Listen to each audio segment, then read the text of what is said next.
देश चला गया, कल्चर चली गई, भाषा चली गई, महापुरुष चले गए। ये विश्व गुरु की पदवी बची हुई है जो बुद्ध के नाम है, ये भी खिसकने वाली है। तो बहुत सारे ब्राह्मण जो इसको लेने की कोशिश में रहते हैं, पर 700 साल पहले एक भी भारत में ना कोई रविदासी था ना कोई कबीरदासी था। यानी 2600 साल पहले कोई जैनी भी नहीं था और कोई बुद्ध भी नहीं था।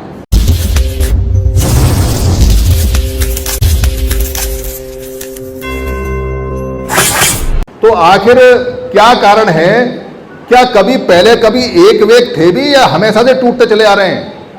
तो हम जब हिसाब लगाने बैठे तो हमने ये पाया, अरे भाई 500 साल पहले तो इस भारत में एक भी सिख नहीं था, एक भी सिख नहीं था। क्योंकि गुरु नानक का जो वर्थ है वो 500 साढ़े 5 साल पुराना है, और जो उनके बाद में 10 गुरु आए, उन्होंने जो सिखिज्म बनाया सबसे लास्ट वालों ने, तो 500 साल पुराना सिखिज्म है।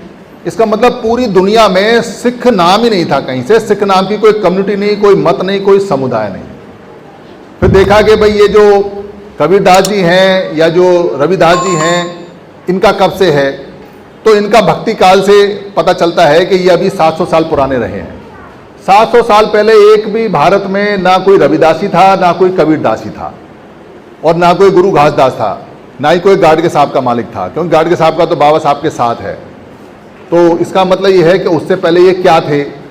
जब यहाँ गुरु घासीदास ही नहीं, जब यहाँ कबीर साहब ही नहीं, जब यहाँ रविदास ही नहीं, तो रविदासी कैसे हो गए? तो बोले भाई इसका मतलब ये है कि 700 साल पहले चलते हैं कि वहाँ कौन था, और थोड़ा पीछे जाके चले हम तो पता चला कि इस पूरी धरती पे, यहाँ भारत के अंदर या पूरी धरती पे 2000 साल पहले कोई 1400 साल पहले कोई मुसलमान भी नहीं था, क्योंकि मोहम्मद साहब का जो जन्म है वो 1400 साल पुराना है। तो कोई मुसलमान ही नहीं था पूरी दुनिया में, एक भी मुसलमान नहीं। 1400 साल पहले मुसलमान वहाँ उन्होंने ईमान लेके आए, मुसलमान बने, और यहाँ 7वीं सदी में यहाँ आए थे। तो इसका मतलब यहाँ कोई मुसलमान भी नहीं था, पूरे भारत में नहीं, दुनिया में नहीं। तो और थोड़ा पीछे चले तो पता चला कि जो जीसस हैं, यानी कि ईसा मसीह हैं, उनका जो जन्म है वो अभी क्या चल रहा है 2024, तो 2024 साल पहले का था, उनके जन्म से चलता है डेट। तो 2024 साल पहले कोई यहाँ ईसाई भी नहीं था, कोई ईसा भी नहीं था।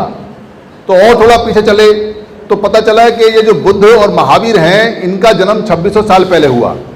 यानी 2600 साल पहले कोई जैनी भी नहीं था और कोई बुद्ध भी नहीं था, कोई बुद्धिस्ट नहीं था।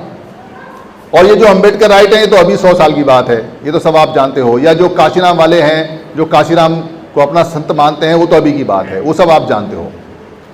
तो बुद्ध और महावीर जैन से पहले हम क्या थे? भारत क्या था? यहाँ उर्दू नहीं क्योंकि मुसलमान नहीं, यहाँ इंग्लिश नहीं क्योंकि ईसाई नहीं, यहाँ संस्कृत नहीं क्योंकि संस्कृत भाषा बाद से आई है, बाद में बनी है, भाषा हमारी पाली रही है। तो आखिर हम लोग थे कौन? इस सवाल का जवाब जब हम ढूंढने निकलेंगे, और आप भी जब ढूंढोगे, तो आपको एक छोटी सी लाइन मिलेगी बाबा साहब अम्बेडकर के द्वारा कि ये हमारी जितनी संघर्ष है, जितनी लड़ाई है, वो 2 लोगों के बीच में है। एक बोलते हैं ब्राह्मण संस्कृति और एक बोलते हैं श्रमण संस्कृति। इस बात को अगर कोई मना करता हो तो हाथ उठा दे। अगर बाबा साहब की इस बात को कोई मना करता हो कि जो बाबा साहब ने ये बात लिखी है कि 2 संस्कृतियों का झगड़ा है, 2 लोगों का झगड़ा है, एक श्रमण और एक ब्राह्मण, कोई हाथ नहीं उठा, इसका मतलब बाबा साहब ने जो बात लिखी है सच है। नहीं तो जाके इसको विद्वान बता देंगे, वो भी यही कहते हैं पूरे भारत में।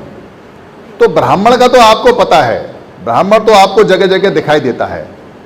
पर आप जितने लोग हो, अगर आपसे ये पूछें कि भाई वो श्रमण संस्कृति वाले लोग कहाँ गए, क्या जवाब दोगे? क्या जवाब दोगे? ब्राह्मण तो दिखाई देता है, पर श्रमण संस्कृति वाले कहाँ गए? जब बाबा साहब ने बात लिखी है और वो बात सच है और वो झूठ नहीं है, और 2 संस्कृतियां हैं, और आप खुद भी कहते हो कि ब्राह्मण तो 3% है, तो 97% लोग कहाँ गए? आप खुद कहते हो कि ब्राह्मण 15% ये मिला लो जो उसकी विचारधारा में है, तो 85% लोग कहाँ गए? तो श्रमण शब्द इस्तेमाल नहीं करते हमारे लोग। हमारे लोग क्या इस्तेमाल करते हैं? खटीक, पासी, धासु, धानुक, चमार, चूड़ा, चुट्टा पुट्टा पता नहीं 6700 नाम है, मुझे तो याद भी नहीं रहते। पर मुझे एक नाम याद रहता है, श्रमण। कोई मुझसे पूछता है कि आप कौन हो, तो मैं कहता हूँ भाई तू कौन है, तो वो कहता है जी हम तो ब्राह्मण हैं, तो हम कहते हैं हम श्रमण हैं।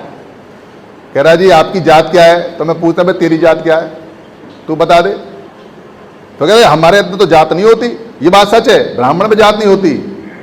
तो हम कहते हैं हम तेरे बाप हैं, हमारे अंदर तो कुछ भी नहीं होता, बस एक ही शब्द है श्रमण, और हम इसलिए बाप हैं क्योंकि नाम हमने तेरा दिया है। तो कहते तुमने नाम कैसे दिया है, कह रहे भाई नाम हमने इसलिए दिया है क्योंकि हमारा जो नाम था पुराना वो था समण, पाली में, जिसको संस्कृत करके श्रमण बोलते हैं। और समण का मतलब होता है समता में रमण करने वाले लोग, जो कि भारत में सारे थे। और वम का मतलब होता है विपरीत लोग, समता के विपरीत वम। तो तुम लोग जब बाहर से आए, गोरे गोरे सफेद रंग के, जिनको हमने अवर्ण कहा, अवर्ण मतलब जिनका रंग नहीं था, तो नाम हमने दिया। हमने कहा कि तुम वम लोग हो, तुम्हारी भाषा उल्टी, तुम्हारा क्रियाकलाप उल्टा, तुम्हारी संस्कृति जीरो, तुम्हारे पास कोई कल्चर नहीं, कोई संस्कृति नहीं, तुम्हारा रंग सफेद, तुम्हारी हाइट पतली नाक के छोटे से ऊपर से आए पहाड़ों से, तुम्हारे बाल हमारे उल्टे, हमारे काले, तुम्हारे अलग तरह के, तुम्हारा रीति रिवाज उल्टा, हमारा कल्चर समता पे आधारित, तुम्हारा कल्चर जो तुम लेके आए साथ में वो कैसा, लड़ाई पे आधारित।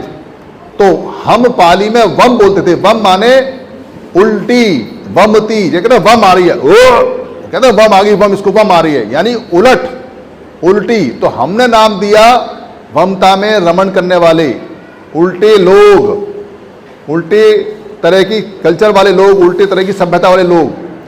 तो बाप कौन हुआ, जो नाम रखता है। तो नाम किसने रखा, जोर से बोलो, नाम किसने रखा, किसने रखा, तो हम कौन है, और जब बाप अपना पता भूल जाए और अपना नाम भूल जाए तो क्या बन जाता है, नौकर।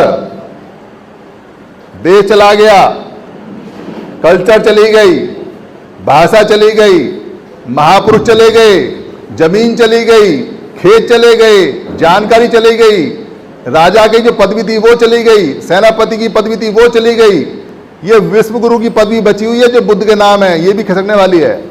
तो बहुत सारे वमण जो इसको लेने की कोशिश में रहते हैं, पर वो कर नहीं पाते, क्योंकि बुद्ध ने कभी अपने आप को वमण नहीं कहा, हमेशा महासमण कहा।